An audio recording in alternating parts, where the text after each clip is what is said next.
नमस्कार साथीहरु, आज म तपाईहरुलाई के सिकाउन गइरहेको छु कि eSewaको प्रोफाइल फोटो कसरी चेन्ज गर्ने। त सबैभन्दा पहिला तपाईहरुलाई eSewaको प्रोफाइल फोटो चेन्ज गर्नका लागि के गर्नु होला, च्यानललाई सब्स्क्राइब गरेर बेल आइकन अन गरिदिनु होला।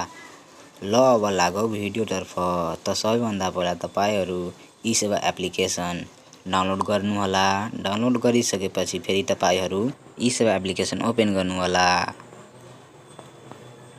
eSewa एप्लिकेसन ओपन गरिसकेपछि फेरि तपाईहरु यहाँ के गर्नु होला, यहाँ आइसकेपछि फेरि तपाईहरु यस्तो पेज खुलिहाल्छ। तब तपाईहरु यहाँ प्रोफाइलमा क्लिक गर्नु होला। प्रोफाइलमा क्लिक गरिसकेपछि फेरि तपाईहरु यहाँ तल हेर्न सक्नुहुन्छ प्रोफाइल। यहाँ प्रोफाइलमा म मार्क गरिदिएको छु। तपाईहरु पनि प्रोफाइलमा क्लिक गर्नु होला। यहाँ क्लिक गरिसकेपछि फेरि तपाईहरु यहाँ फोटोमा क्लिक गर्नु होला। माथि म मार्क गरिदिएको छु।